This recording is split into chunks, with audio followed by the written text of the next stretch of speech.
So welcome back then to the final part of this racing day here in Valencia. The FIM CV Repsol Moto2 European Championship finale comes down to this. Edgar Pons versus Xavi Vierge. Now first and second on the grid here in Valencia for the final round of the season. We've seen some brilliant racing so far today in Moto3 and in the Superbike as well. Now it's time to see who will be crowned champion. Edgar Pons, number 57, was in charge of this and still is in charge of this in so many ways. 16 points he has over Xavi Vierge, but Xavi has won the last two races, including one earlier this afternoon. So there's a little added pressure, a little bit more spice in the mix ready for this final race. He has a 16-point lead, so technically speaking, Pons could just follow Vierge home to be crowned champion overall. But if you're a regular watcher of motorcycle racing, you'll know it doesn't always just quite pan out that way. Down on the grid then. Let's get cracking with the runners and riders. Pole position went to number 97, Xavi Vierge. He was excellent yesterday, and excellent again earlier as well. He took the race win despite some late pressure from Edgar Pons. If Edgar Pons had won the race earlier, that would have been it. That would have been curtains for the championship. But as it was, this man here remained strong and took the win. And that means 4 races in the last 5 now that Xavi Vierge has won to give himself an opportunity here to win the championship. He can do little else other than win this and then hope that Pons finishes a bit further back. If Pons finishes in second, then Pons is champion. If Pons finishes in third, then he's still champion. I haven't worked out the maths beyond that yet, so I'm pretty sure that he'd also be safe with 4th as well. 5th, I'm not so sure. Let me just think in my head. No, 5th as well. So 16 points. He'd have to finish in 7th. Something like that. Yeah, 7th place, I believe. Edgar Pons now needs to finish to be crowned champion.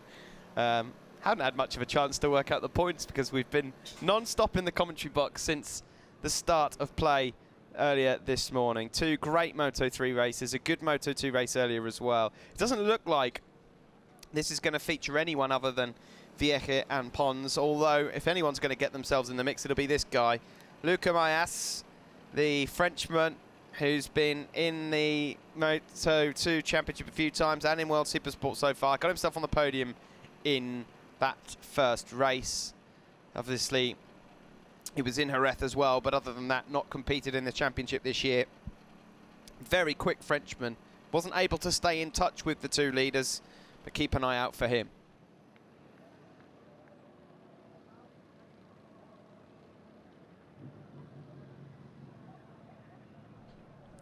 Steve Odendahl we'll see very shortly as well. But this is Eric Granado, 4th on the grid on the Promo Racing Calex, a Brazilian rider. Spent a bit of time, of course, in the Moto3 and Moto2 World Championship. Been on the podium a couple of times this year. As you can see there, Portimao, the 2nd race of the season, and then the 2nd race in Navarra as well. Just the 1 no score of the season.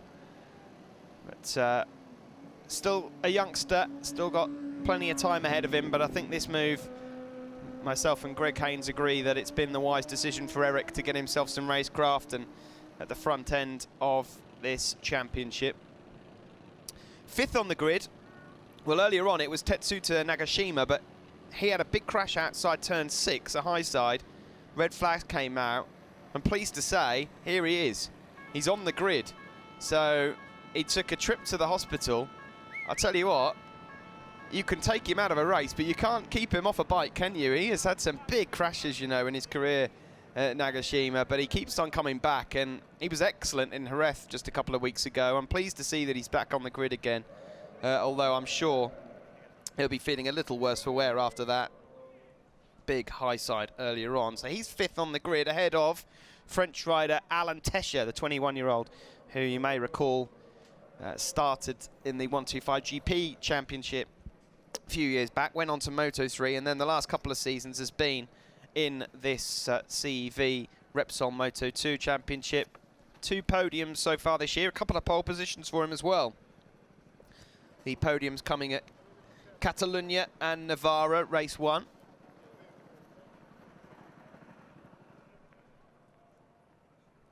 Behind Tesha on the grid is South African rider Steve Odendaal. Steve has had a few wildcards at world level, of course, was in Moto3 himself before the last couple of seasons, now in this championship. Back to where he needs to be in that first race earlier on, in 4th, although he'd rather be on the podium, I'm sure. Started off the season as one of the contenders. It's not quite worked out that way for him. I'm sure he'll be bouncing back again next year, looking to do the same thing again. Welcome back, Greg.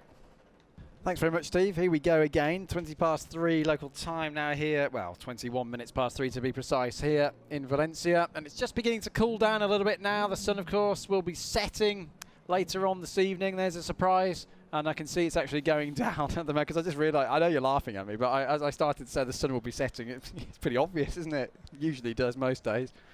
It's actually going down from behind the start-finish straight. So if you're coming down the start-finish straight, off diagonally to the right behind you, that's where we're seeing some of the shadows on the grid. It's like tuning into the natural world, Greg. Thank you.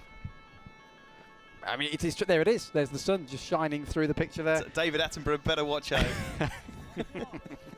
Anyway, if you're just joining us, this is not Planet Earth. This is the FIM CEV Repsol and the conclusion of the European Moto2 Championship of 2015. Of course, Steve's already running through the permutations, but it's Edgar Pons with that 16-point advantage over Xavi Vieja. It was 21 points coming into the day. Of course, Vieja won the first race.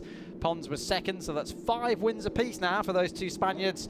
And as we said earlier on, that bad result at Catalunya when Vieja crashed really was the one that maybe got away for him this year. But we are about to find out what is going to happen. That time set in qualifying 2 for Vieja, the 35.2 to put him on pole position. Pons and Luca Mayas, what will he do, the Frenchman? Then it's Granado, he needs a good start this time. Nagashima's back in action, incredibly. Tesha is 6th, Odendaal, Marini and Fellini on row 3.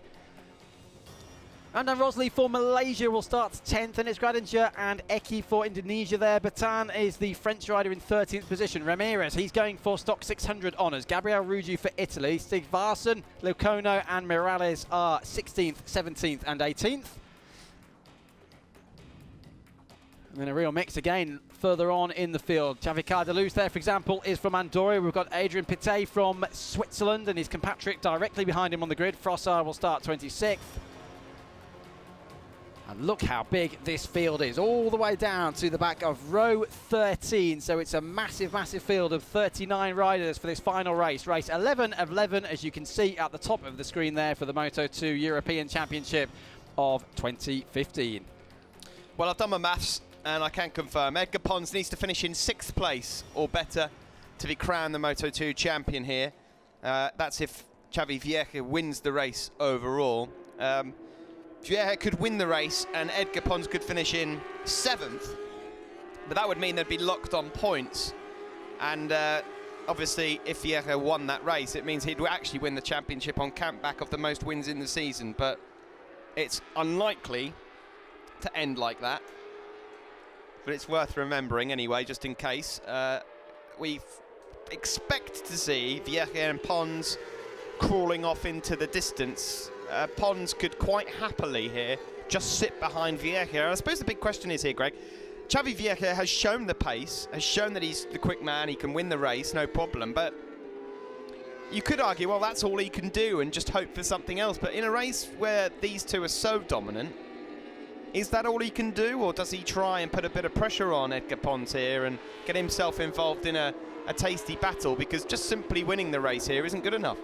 I think Vieja could certainly do with somebody like a Mayas or a Granada or a Nagashima coming up there to bother Pons, it's fair to say, because you're right, if the two of them disappear off onto the horizon again, there is nothing Vieja can do about it, is there? And as you say, a top 6 would guarantee the championship for Edgar Pons, and as we said earlier on, he would be the first world champion's son to win a title here in the whole of the CEV. Don't forget the Superstock 600 honours as well. Marcos Ramirez had a 10-point advantage coming into this race over ABN Santana. They're well apart on the grid though. Ramirez starts 14th, Santana well down in 35th position towards the back of the field, but did have a very good first race. And in the constructors fight as well, that's still going on. Tech 3 are battling away there with Calix, so let's see how that one pans out later on today. Here we go then. The Moto2 final race of the season, the decider, the final CEV Repsol Championship race of 2015. And it all comes down to this here at Valencia.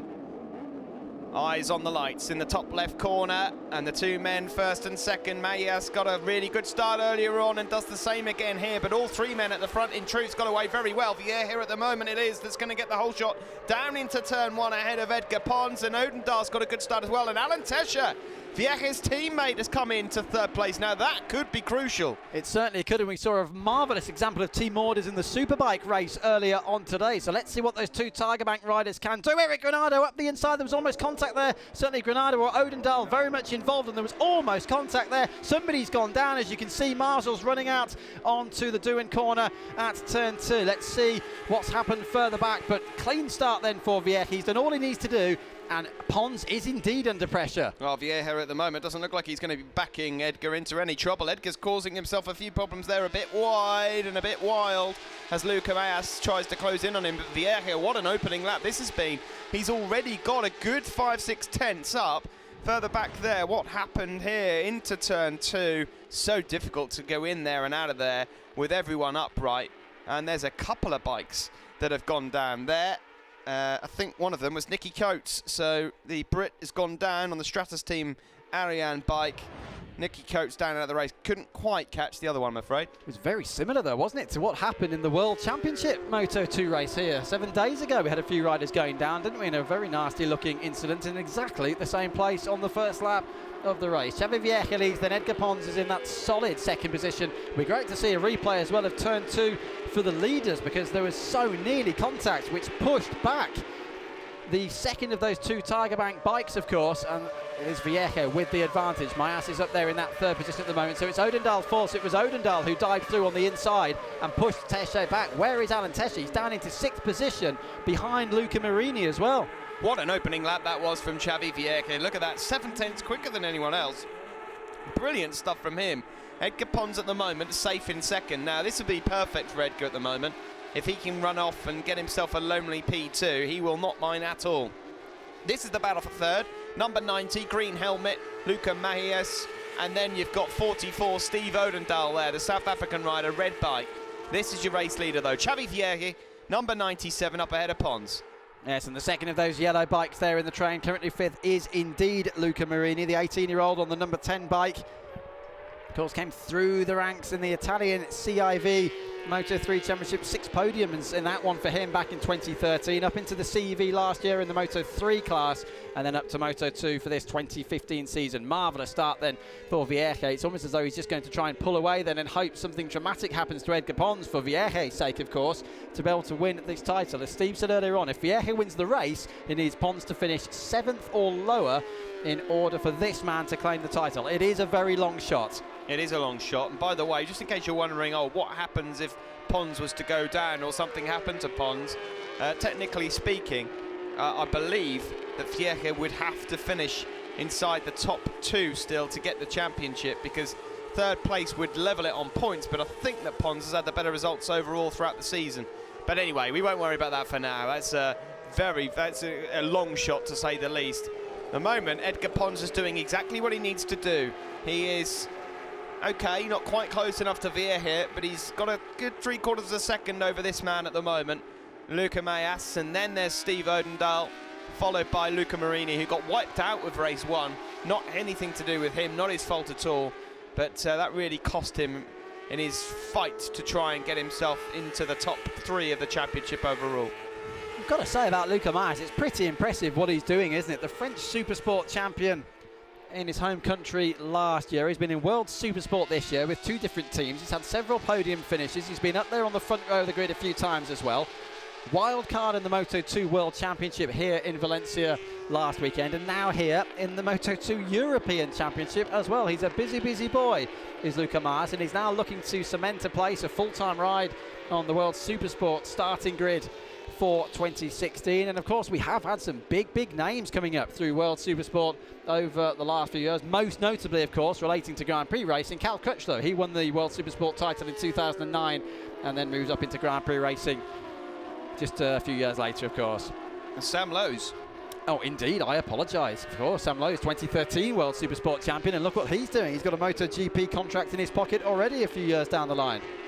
This is number 57, Edgar Pons, the championship leader by 16 points at the moment, not being able to eat into that lead of Xavi Vierge, 36.3 that time around for Vierge, and that is good enough to extend his lead by 1.1 now. This is the battle for third, and here comes Steve Odendahl up the inside maybe.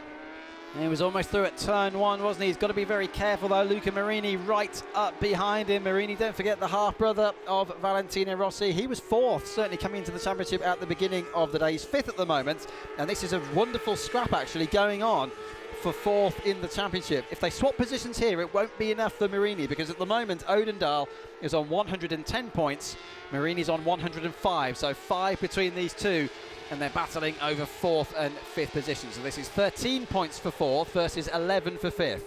Takes so much focus here for Edgar Pons in this situation. His brain will be doing all sorts of things, because of course he just needs to try and keep things going, make sure he hits every apex, don't make a mistake, because he'll know at the moment that Vierge is on a mission, and that if he makes the slightest of mistakes here, Edgar Pons, then Vierge could be there in the prime position to take the win. So I think we've got our answer in terms of what Vierge's plans are in this race. He's just decided, you know what, I'm going to just try and win this race outright. Whatever happens, happens behind me. Yes, because I suppose the danger in trying to back Pons up, you might argue it's not very sporting, but you've got to have a go, I suppose, sometimes. But then if Pons got through, he would maybe disappear off into the distance himself. And certainly Vierge wants to at least win the race. And it would mean, actually, that Vierge had won more races than Pons this year. It would be 6 versus 5. There was a change for third. We were seeing it on the screen. Odendahl moves in front of Luca Mayas. Marini waiting in the wings. And look at the pace up front now then for Xavi Vierge. Absolutely superb stuff for the number 97 rider from Barcelona. That 36.0, fastest lap of the race so far. And the gap now 1.5 seconds. You can just see Pons flashing into the frame at the top of your screen. So number 97 doing a great job here.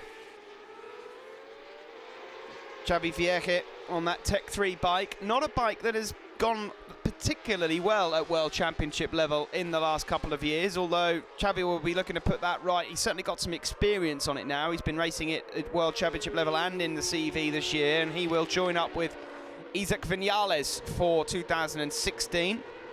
This man here won't have to change too much. In fact, he won't have to change anything in terms of colour scheme or anything, because he will stay on board a bike that will look very much like the one he's on at the moment in the 2016 season, alongside Alex Rins. It's interesting talking about who is actually moving up next year. We touched on it in race one, didn't we? 4 riders in the current field. Marini's another one. He'll be riding a Cadex for forward next year alongside Lorenzo Baldassari. And Federico Follini will be on the AGP Racing Suter alongside Marcel Strotter. So 4 riders moving up from the CV, certainly for full-time World Championship rides next year. Through the shot they come then. Vierge leads, Pons is second. We've now come through to start lap 6 of 19, and this triangular shootout going on here for third position. Odendahl moves ahead of Mayas. Marini's trying to follow the South African through, but the South Africans now run wide down at turn 1. What will Luca Marini do? He has not run any higher than 5th so far in this race. Mayas on the right, Odendahl runs wide, Marini picks off 1. Now he's going to try and take the Frenchman as well. Good stuff then, good opportunistic move there from Luca Marini, but it's not going to last very long. No, and the pair of them are going to have to be ever so careful about how they approach the Frenchman up ahead of them as well, because it's not easy getting past him, then staying ahead of him. That's another task entirely. He's perhaps not on the best machine of these 3 riders at the moment, Luca Mayas, but he's certainly giving as good as he gets. One of the most unique machines out there in Moto2. This is Odendahl then looking to find a way past Luca Mayas. This is a battle for third place. Out ahead at the moment, Xavi Vierge has just about a 2-second advantage over Edgar Pons. Now, it's good for Xavi Vierge and his championship in terms of what he's done in the last 5-6 races. if he was to win this race, it would be 5 wins in 6 races.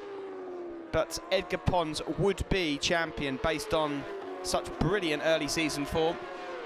And don't forget the riders who are in the World Championship next year. They've got quite a lot of testing coming up as well before the testing ban kicks into action. They've actually got 10 days of testing they're able to use. Don't forget there's no testing at all, certainly in MotoGP, across December or January. Then they're all back into action again at the start of February. Through we come then to lap 7 of 19. Massive lead now for Vieja. Here is the champion-elect. Bit of a moment there for Edgar Pons down into the braking zone of the Aspar corner at turn 1. And it's difficult really to keep your eyes off that three-way fight going on. It was Odendal, Mayas and Marini 3-4-5. Pons, I think it's fair to say, it doesn't look very, very comfortable, does he? No, he doesn't. I think he's probably given into the chase now with Xavi Vieja, but I don't see the need to really push it too hard at the moment. And you can see sweaty palms going on down in that garage, and for good reason too. This is the worst position to be in when you know that this rider has got to just finish where he is to become the champion. It's lap 7 of 19. This will feel like a 6-hour endurance to them at the moment. Xavi Vieja, look at the pace, Steve. Absolutely superb. A 35.8 then now for the Barcelona rider. The lead at the start of this lap was 2.8 seconds, and of course it's increasing all the time. The lead would come down there to 11 points. Academic to an extent, because Pons knows that full well.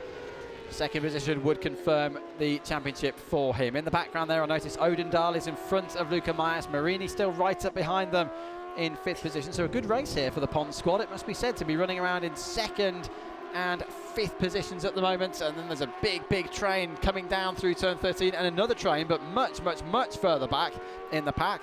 Stock 600 riders, they're all locked together. I'm looking out of the window. There must be about 8 of them all together in the infield section now, coming over to turn 11. So they're half a lap behind this man. Dad was watching on there. Sito, we mentioned it earlier on, back-to-back 250cc world champion on a Honda, 1988 and 1989.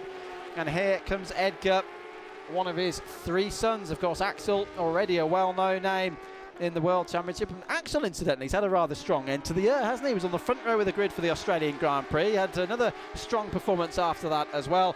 And he'll be joined by his brother, by the looks of things, next year. I think he's pulled himself out of a very tricky situation as Axel Pons, because a couple of seasons ago, I was questioning whether or not someone like Axel Pons might have to just actually move himself away from the championship, because he was crashing left, right and centre. I mean, I think there was a statistic going around every commentary booth about how many crashes he'd had over each weekend, but he's managed to turn it around, and fair play to him. He's turned and developed into quite a fast rider, and he has had quite a promising season in Moto2, and Edgar can certainly learn from what's been going on with his brother. It'll be interesting to see them two as Edgar obviously gets older and gets quicker.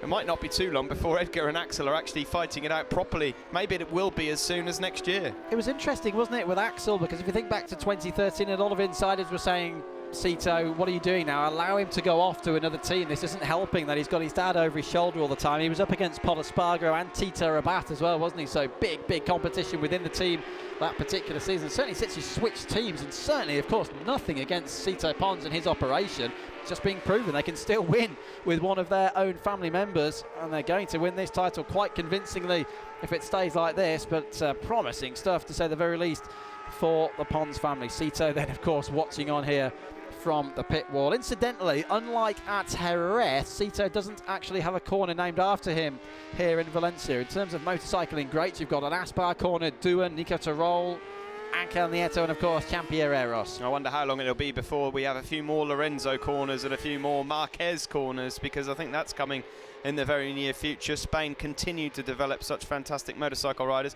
We shouldn't forget here, of course, that your race leader at the moment, this man here, number 97, number 97, sorry, Xavi Vieja, is only 18. He burst onto the scene properly, I suppose, only last year. But at 18, to be going as quick as he is on a Moto2 machine, look out for him next year. Like I say, that Tech 3, in terms of World Championship competition, probably not the most competitive bike. There's been a lot of decent riders that have jumped on board that Tech 3 and not been able to go anywhere with it. Vieja has obviously spent a large part of this season, for a moment there, my heart was in my mouth because I thought we were just watching Vieja going wide, but it was one of the tail enders. But Vieja has done a very good job, and he's only 18, so a big future ahead of him. I did see a yellow flag in the background, actually, and it was over the top of the barrier, so I reckon that would be around the turn 6 area where one of the yellow flags was out. That would be one of the riders quite a lot further down the field, but something certainly happened. I don't know whether I can actually see as I lean over and look out of the commentary box window. There's certainly no dust storm. I can't see any riders stranded anywhere around the track, but there was definitely a yellow flag waving in the background in probably sector 2 of this lap. We'll let you know if we see anything, and of course if we pick it up with one of the trackside cameras, we'll certainly show you. Back down to turn 1 again then, lap 10 of 19. What a fight this is, but look what's happened here, because this is Luca Marini, and he's very much dropped into the clutches here now of Nagashima and Alan Tesher, and Alan Tesher won't be best pleased because he was pushed out wide, wasn't he, by Odendaal at turn 2 earlier on in the race. It put a really different dynamic on the race. Maybe Vieja would have deployed a different strategy had that not happened. Nagashima's done a very good job here to close up to them. Of course, Nagashima spent at this particular time earlier on this morning in race 1, he was looking at the inside roof of an ambulance. Actually, Steve, sorry to cut across you, but where has Luca Mayas gone? Because Steve Odendaal's running 3rd, Marini 4th, Nagashima 5th, so maybe Mayas could have been the reason for that yellow flag. Good point, good point. Yeah, it's on the standings there at 31st place, so something's obviously happened. In fact, I believe he's come into the pit lane, Luca Mayas, so not good news for him. There's another rider just come into pit lane as well, so yeah, the Frenchman down and out of this race. That's a shame for him, but an opportunity then for a podium finish for Odendaal. Marini here as well in 4th place, and as we get to the second half of this race, we must consider tyre wear as well. That could well be a factor for the likes of Odendaal and Marini. Through we come then. What is the lead? You can see it on your screen. We can see it here on the timing screen. Don't forget, with the CEV, you can pick up all of the live timing as well on the website. And don't forget all of the Twitter feeds as well. CEV Motorcycle is the official Twitter feed for the championship. 5.6 seconds it is then, as you can see at the top of your screen. Pons now a long way in front of Odendaal, who himself is a second in front of Marini, and as we know full well, he's dropped into the clutches of Nagashima and Tesher. Now, whether Marini was affected by whatever did happen to Luca Mayas, we don't yet know. I suppose there's a fair chance that something did happen there between the two of them. Marini now under major pressure from Nagashima. Imagine Nagashima comes away from here with a top 5 finish, which looks very likely at the moment after a really heavy high side coming out of the Nieto corner early on in the first race. Vieja at the moment just doing everything perfectly. He's not missing a single apex around this circuit. He did the same earlier on, and even under pressure in the closing stages of race 1. Xavi Vieja was able to keep Edgar Pons at bay. You could argue that Edgar Pons isn't putting absolutely everything into these 2 races. He is in a slightly different position to Xavi Vieja at the moment. Edgar's doing exactly what he needs to do. He's finished on the podium in every single race so far this year, and that cannot be faulted. So far, so good, as he makes his way downhill now towards turn 14, and they'll begin lap 12 of 19. Further back, Odendaal still in 3rd place, although Luca Marini was quicker in the last couple of laps. Nagashima and Tesher catching, but none of them are making inroads to Edgar Pons in 2nd, so I don't think the Pons team are going to be too worried at the moment. If you're looking to try and get involved in motorcycle racing, by the way, as a crew chief, perhaps a mechanic of some sort or other, the CEV, a very good way to get your foot in the door. It's a very high level, of course. You'll need a degree of some kind if you're going to come in as a mechanic here. But if you can pop over to Spain, if you don't live in the country at the moment, and get to one of these venues, it's very accessible series indeed to get into the paddock. You can try and speak to people and try and get your foot in the door in motorcycle racing. We were saying earlier on, it's not just the riders who come up through the CEV, but many of the people behind the scenes as well. And that's mechanics, that's tyre technicians, it's suspension technicians, strategists, all sorts of jobs available in the motorsport industry. So always worth a shot if you're interested in getting involved. Fly yourself over to Barcelona or Aragon or Valencia or one of these venues and see what you can do. You're looking at the battle here for 3rd place. Stephen Odendaal, number 44. This is Luca Marini, number 10, the half-brother of Valentino Rossi. What a job that must be.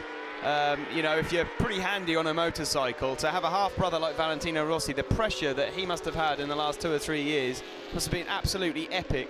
People just naturally assuming that as a half-brother you're going to be going down the same roads as a certain Valentino. It's not going to happen that way for Luca Marini, but that's not to say that he can't make his own way in his career.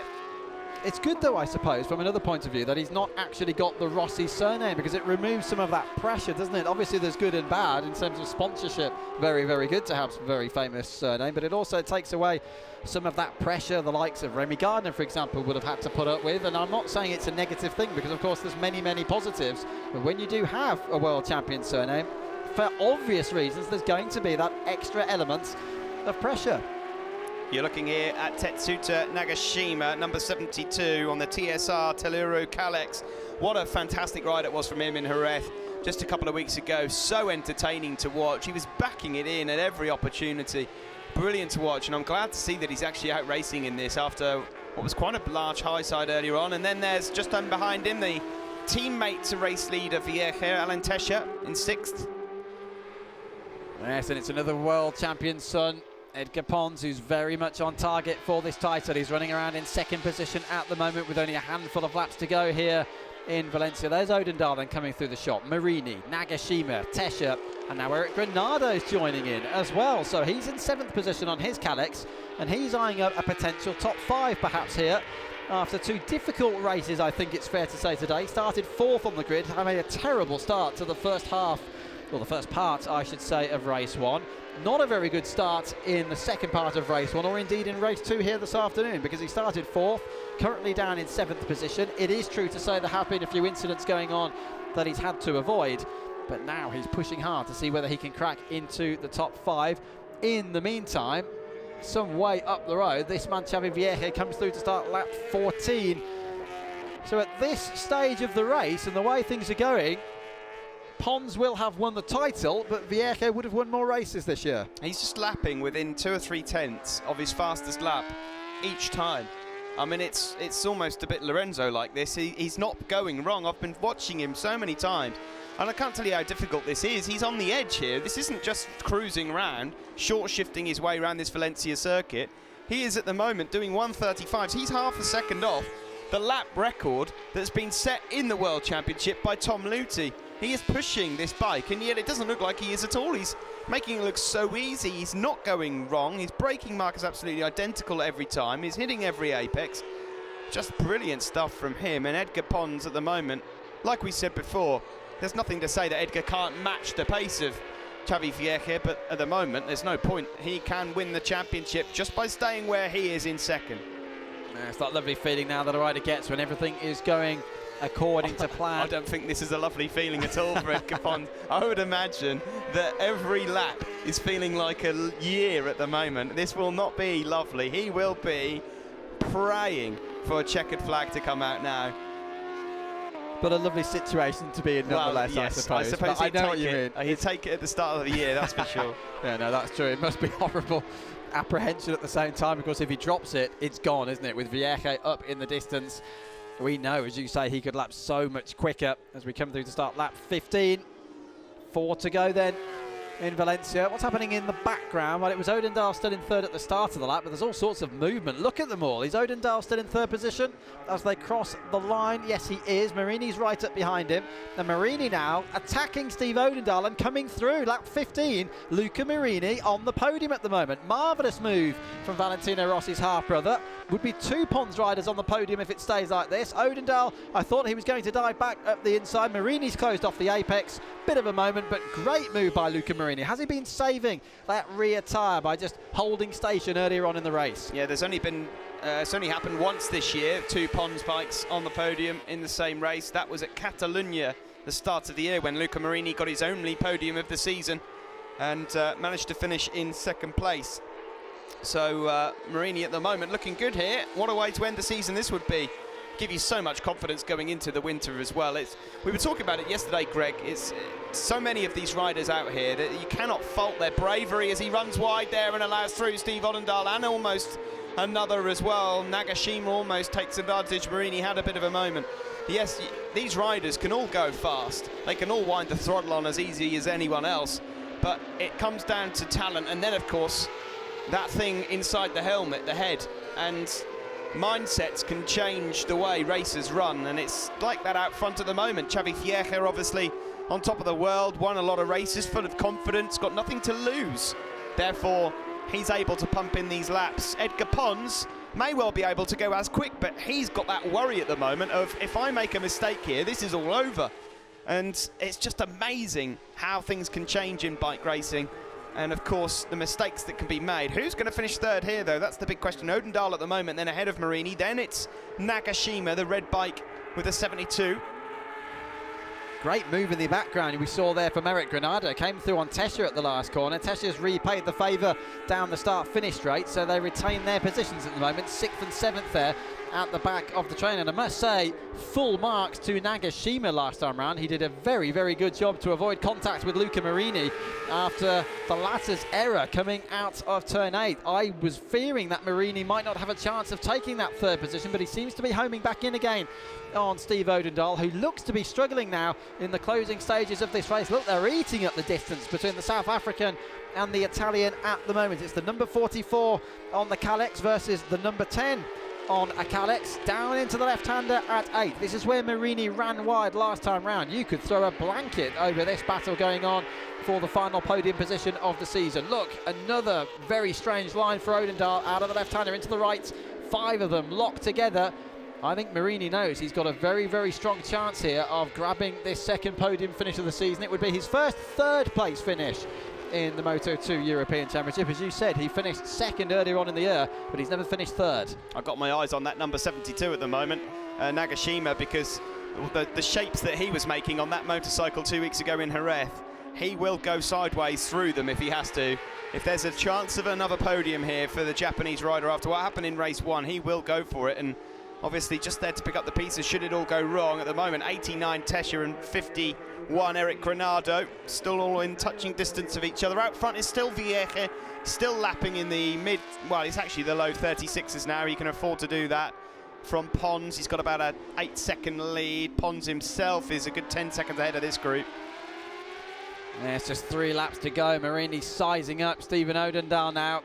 Rather tense battle to say the very least, and you're right, Nagashima looks very, very racy indeed, and what he's managed to do successfully, thanks to the fight going on behind him, is shake off that Tesha-Granado battle, which is still going on for 6th and 7th positions. Granado, incidentally, I've been watching him now the last few laps. He's carrying tremendous corner speed around the penultimate corner, turn 13. Always puts himself in a position to attack up the inside of 14, but of course he does need to make it stop and then get early on the power to maintain that position. Just over 2 laps then between that man Edgar Pons and the Moto2 CEV title of 2015. It's been an absolutely superb season. It all started, of course, with victory at Portimao. There was a second then in the second race there. 3 wins in a row, Barcelona and the 2 Motorland races. Second in Albacete, third in the first heat of Navarra, won the second one.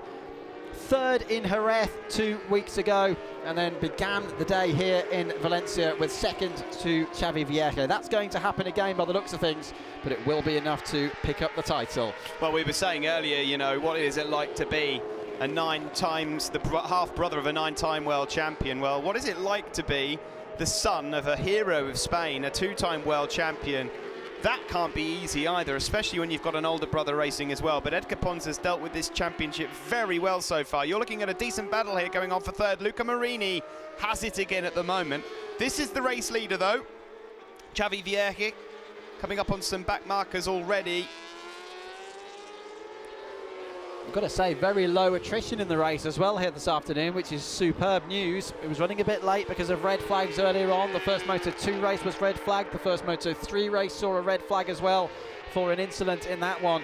And Vieche now just 1.5 laps away from his 6th win of the 2015 season. He will have won more races than anybody. Be very, very careful with the back markers. You often get inexperienced riders. They need to watch out for those blue flags. There is an art to being lapped, actually, particularly when you're battling in your own race further back in the pack. Of course, that doesn't apply so much in the CEV, but certainly in longer races. I can tell you quite a bit about that. The art of, the art of getting lapped. I'm not going there. I'm not going there. Did you perfect the art? An expert. Number 8. This is lap 18 of 19. We're coming towards the end of this final Moto2 European race of 2015, and Vieche has already started it. He's on his last lap. What a superb performance this has been from Xavi Vieche. He could do no more, but Edgar Pons here has done exactly what he needed to do as well. and it's looking like 2 second places for him, although this last lap isn't going to go without a few heart-stopping moments, I'm sure. Yeah, they know it ain't over till it's over. He's just got to cross the line, and if he doesn't, of course, if something disastrous went wrong, and I hate even saying this because I never want to jinx a situation. It's happened before, of course, in racing, but if anything did go wrong, Vierge would be the champion. All looking good at the moment, though, for Edgar Pons. Just under 10 seconds behind the leader now. That battle still going on, that 4-rider scrap, almost a 5-rider scrap for 3rd position. And this is Vierge. Look at all of these back markers he's got to cut through. Be very, very careful indeed. It won't be a situation of losing the championship if he drops out of the race with an incident here, because he's not going to win it anyway. But he's absolutely determined to pick up the win. And I think it's fair to say this would be one of the best wins we've seen in the championship this season. Well, at least it's him filtering his way through this lot and not Pons on the last lap, because this would be a nail-biting moment for the Pons team if they had to watch Edgar filter his way through a load of hungry Superstock 600 bikes that are in their own race. Palomares, I think, is at the front of this pack at the moment as Alex Bernardi moves well out of the way into the final corner. You cannot fault the performances of Xavi Vierge of late. He goes into the World Championship next year with a very good record indeed. A great win then for Vierge, and now we wait for Pons, Greg. Yes, we do. He will have finished on the podium in every single race this year. Here he comes, and now he really can slow it down. He's 10 seconds behind the winner, but it doesn't matter. All sorts of drama in the background there with Luca Marini and Odendaal. But Edgar Pons is the 2015 Moto2 European champion in the FIM CV Repsol. Nagashima got 3rd from Tesha. Granado and Marini, well, Marini and Odendaal pushed each other off and dropped down to 6th and 7th. Where's an in-commentary box bookies when you need one? I wouldn't mind putting some money on that one earlier on, but brilliant stuff then from Nagashima to take 3rd ahead of Tesha and Granado. But it's all about the 2 men in this championship. We have to just mention Xavi Vierge, Greg, because he's a worthy runner-up, and were it not for that incident earlier in the year, this could have been such a different story. Well, it was an unforced error, wasn't it, at the Circuit de Barcelona Catalunya that round earlier on. It was an unforced error, crashed out of the race, and of course, if he'd finished in the race, we would have had different points. Pons would have ridden differently since then. Of course, it doesn't mean Vierge would have won the title, but it certainly would have put a different complexion on the championship. And the fact it was an unforced error will hurt, I guess, as well for Vierge. Doesn't matter now, though. Edgar Pons is the 2015 Moto2 European champion, as you can very much see. Already a contract in his pocket with his own family team, with, of course, Sita running the bikes on the Kalex. And, of course, he knows the bike already very, very well indeed from this season. And he becomes, then, the first world champion's son to win a title in the CV. What about Nagashima? He had an absolutely horrible high side in the first race earlier on. He got flicked off the top of the bike very early on at turn 6. Been off to the medical centre, perhaps even been over to the hospital. Back in action, finishes on the podium. Brilliant stuff, yeah, from the Japanese rider. That's his 2nd podium in as many meetings. So after that crash, that is really a great result. But Xavi Vierge wins the race here. It's the double for him. His last 7 races, listen to this: P2, P1, P1, P2, P1, P1, P1. That's Vierge's record, but the championship goes to this man, who likewise has a very, very good record. 11 races, 11 podiums, 5 race wins. Luca Marini goes down there, his teammate, to give him a pat on the back. De Gas Man is what it says on the back of those. Is that D, or is that something Edgas Man or something like that? Anyway, I'm not quite sure. You'll have to ask. But Dagas Man, I'll have to go and ask him about that. Really cool that is, isn't it? Dagas Man. Was it, as Alan Partridge says, we're riffing, we're jamming. It's the gas man. It's more Ali G. Don't worry, sort of folks. thing, isn't We've it? got a winter break coming up for, We have. for Greg to have a nice long sleep. I was actually going to mention. Shut up. Been stuck in a box with him all year long in the World Superbike Championship. Incidentally, worldsbk.com, World Superbike website. Nicky Hayden is riding the Honda at Motorland tomorrow for the first time, so watch out for that. Watch out for MotoGP.com as well, of course, over the off-season. That was Jairo down there, wasn't it, taking the photos there? There's a group of Andalusian photographers, Mr. David Clares and his friends Jairo and Jesus. They are characters of the media centre. And there is Jairo, nicknamed Gyrocam, which of course has become a hit of its own in MotoGP over the last few years. And that was the champion profile picture then for Edgar Pons. I'm sure that'll appear on Facebook later on. And there you go, they've applied the number 1 t-shirts, they've applied the number 1 to the front of the fairing. Edgar Pons, Moto2 European Champion of 2015. A lot of pressure on you as a rider if a close family member of yours has had so much success in motorcycle racing. And Edgar Pons has lived up to that.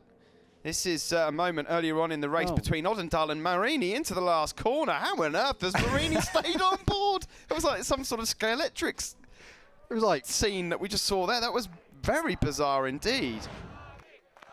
Goodness me, that was incredible. They were mating their way down into the last corner, weren't they? There, the yellow Calyx and the red Calyx of Odendaal. Are you feeling quite all right, Greg? Mating into the last corner. All sorts of contact being made down there into the last corner, but it was a happy ending, which is always a good thing. If Private Eye are tuning in, there's one for you. Gregory Haynes, last corner of the CV Championship. Anyway, let's get on to this. Number 1 plate on the front of Edgar Pons' bike.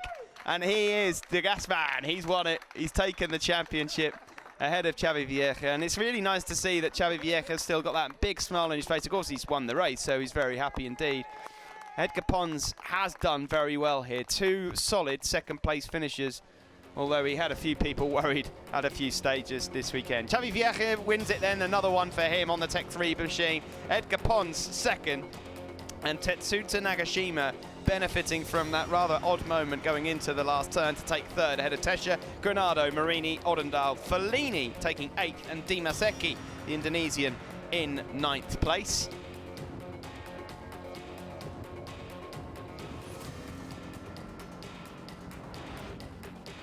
Let's have a look then at a replay of the start from earlier on. Vieja on pole ahead of Edgar Pons.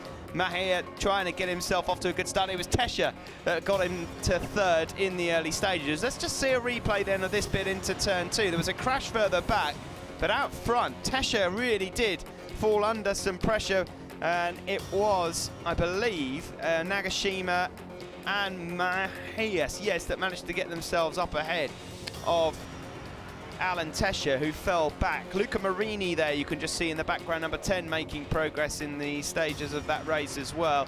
Vieja, well, once he got out front, that was it. He checked out. Edgar Pons in the first few laps tried so hard to get on terms with him, but it wasn't going to be his day in terms of winning the race outright to win the championship. He knew, though, that he had to only finish in second place, and then he bridged the gap himself to the guys in third, who were enjoying quite a battle for the final podium place. It looked like it was going to go the way of Luca Mayas, but he disappeared.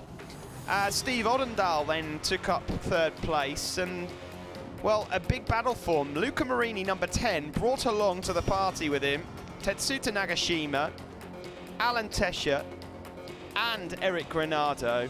And then, whilst Xavi Vieja filtered his way through the traffic to go on and win his third race on the trot, with Edgar Pons coming home in second.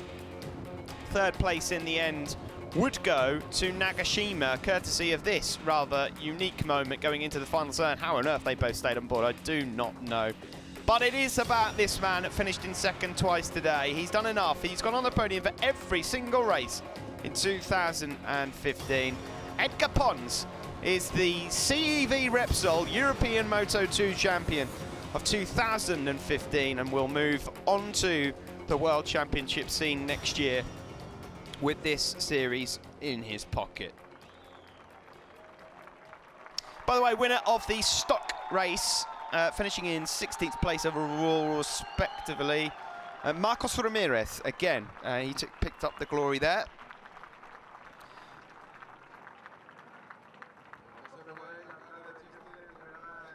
So, a few trophies to hand out then. And they will start out with the award to Targo Bank Tech 3 representative. Winning team for Xavi Vieja. Then we'll see the winner's trophy to Super Stock 600 winner, Marcos Ramirez of Spain.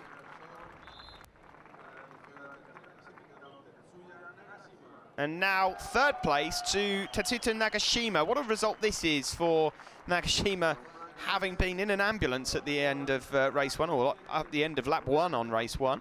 But really good recovery there. He's certainly benefited a little, shall we say, from what happened to Marini and Odendaal, but he's got a check there as well. Well, it's actually just a ticket for some free fuel. So Nagashima's got himself that one.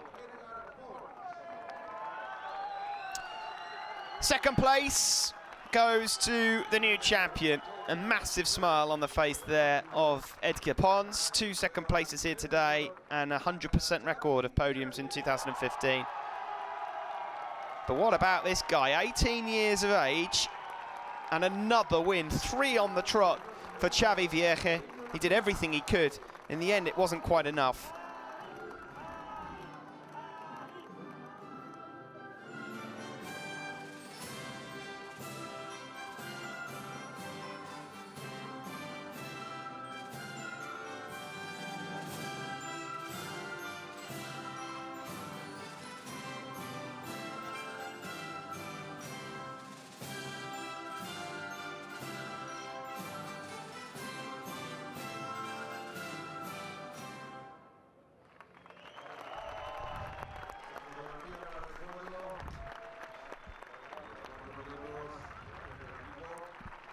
Great stuff, and now it's bubbly time. And Edgar Pons, the champion, gets us soaking, and rightly so. That's how it always should be. Xavi Vierge looks like he's saving some behind. I think he might want to celebrate a few drinks when he gets downstairs with his team. Cheers to the top 3, and of course to Marcos Ramirez, winner of the Superstock 600. Thanks for joining us here today, folks, by the way. Enjoyed your company, and hopefully you'll join us again for all sorts coming your way in 2015. We've got more CEV Repsol action in 2016. MotoGP starts again, of course, in March. World Superbike starts a bit earlier in February. So much to come, and you can catch it all on the various websites: CEV Repsol, worldsuperbike.com, MotoGP.com, etc. And we will be coming back to you with lots of testing as well that's still to come. Now then, these guys will all just shuffle themselves about a bit. Tetsuta will make way, as will Ramirez as well. And I would imagine Alan Tesher might be in to join them. That's providing the maths are right, and he's hung on to 3rd place overall in the championship, which we think he has, as the top 3 presentation is made here, and the medals for the top 3 in the Moto2 European Championship. We'll then hear from race winner Xavi Vierge again. He'll be with Greg, and then Edgar Pons in 2nd, who, of course, has been crowned champion. And then, of course, that will be it from us here in Valencia. So the top 3 overall in the championship for 2015 make their way onto the podium. Alan Tesher did, in the end, manage to hold on to 3rd. Came under some late pressure in the championship from Marini. But he gets a medal for his efforts, the Frenchman. And he'll hope for another year at it next year, maybe inching a bit closer to the front, because the 2 next to him will be gone. 2nd place, silver medal, goes to Xavi Vierge. And then the FIM CEV Repsol Champions Medal in Moto2. The gold-plated Edgar Pons takes it here for 2015.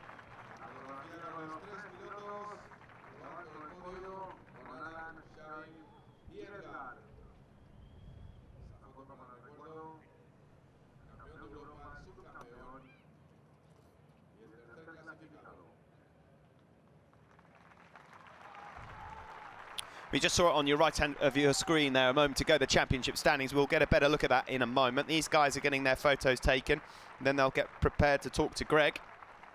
Beautiful day here in Valencia. And this is how it finished in the championship for 2015. Edgar Pons takes it, the Calex rider, for his dad's team. 11 points clear of Xavi Vierge. Alan Tesher finishes in 3rd, also on the Tech 3, with Odendaal in 4th overall. Luca Marini has to settle in the end for 5th in the championship ahead of Eric Granado. That result there on the podium for Nagashima moves him up to 7th ahead of Alejandro Medina. Federico Fellini stays inside the top 10 overall with that 9th.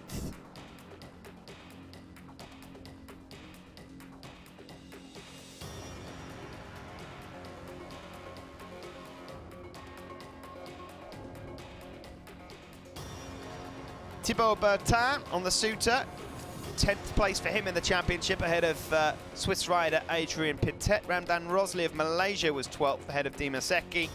Mikel Pons, Marcos Ramirez, the stock champion, there in 15th place overall ahead of Xavi Cardalus, Gabriel Rougeau and Iker Lecuona. Now we'll go down to Greg. I believe he'll have the race winner and then ultimately the championship winner as well.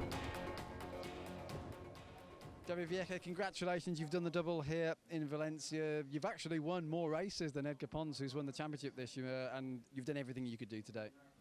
Yes, in the beginning of the championship, my engine is not the best. Beginning Albacete, very complicated races with the engine, and I had a mistake in Montmeló and crashed. In the championship with only 8 races, 1-0 is big fun. And before this 0, I tried to win all the race. And good, I'm happy. My last races of the championship, I'm very happy. I get a lot of winnings. And it's all. In the first race I win, but the car, he finished second. And I think it's practically impossible winning the championship. And I don't think nothing more. I start the race and push to the limit all the laps, enjoying the last race of the championship and finally winning for good gap, and I'm very happy. Thank you very much for all the team for these 2 years, for the sponsor, and now thinking in the next year, tomorrow continue the pre-season, and it's all. Thank you very much for all the support. Thank you. Many thanks to you, Xavi, and just a few words in Spanish as well. Acabas de decir en inglés que este error de Cataluña ha sido el problema, ¿no? Este año, porque has ganado más carreras que Edgar. Sí, como bien he dicho, las primeras carreras nuestro motor no iba como los demás, ¿no? Estábamos un poco por debajo y tenía que ir muy al límite en todas las carreras. Montmeló fue muy difícil y en carrera también se me rompió el embrague y al final me caí. Hemos arrastrado toda la temporada este 0. En un campeonato de tan pocas carreras, si haces un 0 ya es muy difícil, y más con un rival como Edgar, que estaba siempre primero o segundo, ¿no? Nada más, he intentado ganar todas las carreras posibles. Mi final de temporada ha sido muy bueno y nada, hoy he ganado la primera carrera, pero al ver que él terminaba segundo era muy difícil ser campeón, casi imposible. Entonces no he querido pensar más, he salido a disfrutar, he tirado al límite todas las vueltas y he conseguido ganar por una distancia buena. Entonces estamos muy contentos, tenemos que estar orgullosos de este año que hemos hecho y nada, dar las gracias al equipo por estos 2 años que me han brindado, a todos los sponsors que lo han hecho posible y a toda la gente que ha venido a apoyarme, que no han sido pocos, ¿no? Muchas gracias, Xavi. Thank you. Yeah, well done to Xavi Vieja. What a fantastic day for him. 2 wins. Now let's get to the champion of 2015, Edgar Pons.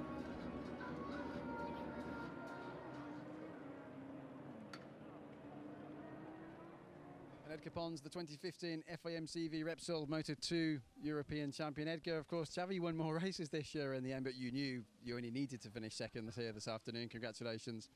Yeah, thank you very much. Yeah, Xavi has won more races, but at the end I won the championship. I knew that this weekend it's going to be a bit hard, no, because I also wanted to win, but it was more important winning the championship, no. So I had to be a bit more calm, no, and do what I've done, no, to control the situation and get all the points I needed to win. So I'm really happy and really pleased with the team. During all the year we've worked very hard and they have done a perfect job, so I'm very pleased with all the team, and also to my brother for all the things that he has taught me. So I'm really happy and really pleased. Many thanks and congratulations again, Edgar. And just a few words as well in Spanish as well, please. Okay. Sí, ha sido un año muy bueno, ¿no?